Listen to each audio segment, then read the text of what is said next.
Is your allergist giving you incomplete information? That's what we're talking about today. When you have heartburn or allergies that people think might be related to heartburn, they will typically, in terms of your doctor, will order blood work and they will look at things like IgE.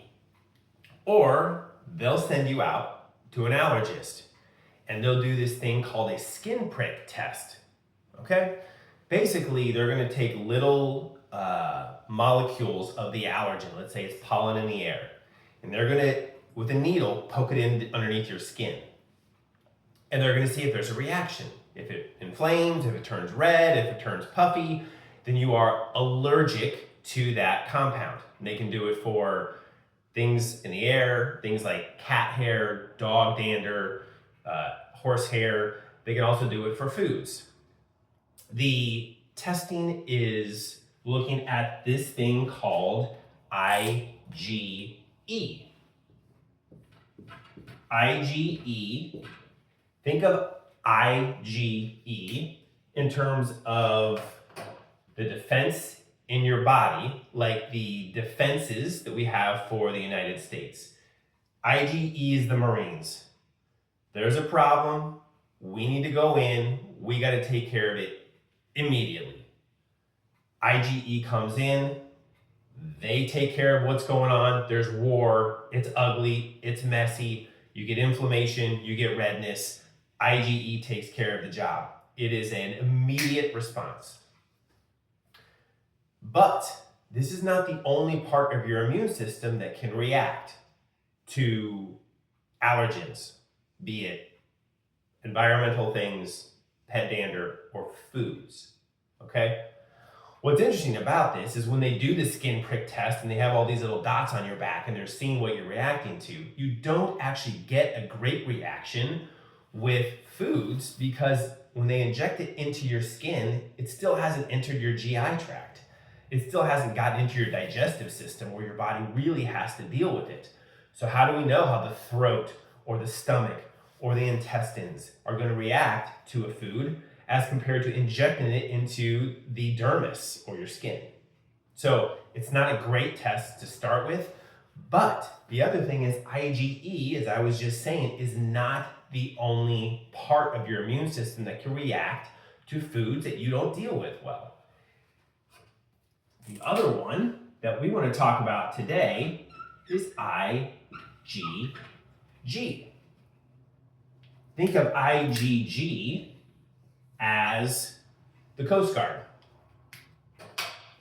You've got a war going on. The Coast Guard is not there at the front lines. It's not there the day of that things start. The Coast Guard are kind of laying back.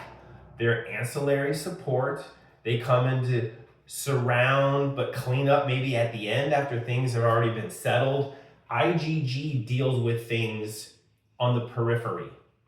So as a result, you can have a sensitivity to a food, let's just say dairy, for example. If you're allergic to dairy, you might immediately get a swollen throat or cramping stomach or diarrhea, right? That's your IgE reaction. But IgG, you might not get a reaction for 2 days, 3 days. And in that case, it may not necessarily be digestion related. It might be that your joints ache, almost like you got a workout in and you're really sore the next day, or a headache, or brain fog, where you're just like, wow, I can't focus on anything today. Or maybe you get like a spot on your arm, it just kind of gets red and itchy for 2 or 3 days. All of those things can be tied in with the IgG response. So when we're talking about heartburn and eating foods that can cause you problems, of course, IgG can also be related to that heartburn, but you might not realize that it's a food that you ate because you have eaten it 3 days earlier, 4 days earlier. And so when you go to see your doctor, they're testing your blood, or if you go to see the allergist, they're testing your blood or doing that skin prick test. And the problem with those is they're only looking at the IgE. They are completely ignoring IgG. In fact, allergists outright state that they are not testing for food sensitivities. They are only testing for food allergies. They don't even want to look at these because they don't even actually confirm that they're important, which is, I can't even begin to tell you how asinine that is. That's their choice, and maybe it has to do with insurance companies and what they're willing to pay for, but in this case, IgG is incredibly important to determine what's going on with your heartburn. Are you reacting in a sensitivity situation to a food? So now the question becomes, how do you test for that? That's for another video. I will give you this, though, today on this video. To figure this out, you need to get on in the link to the description for this video, sign up for a free call with us. We can start to talk about how we do this, how we test for it.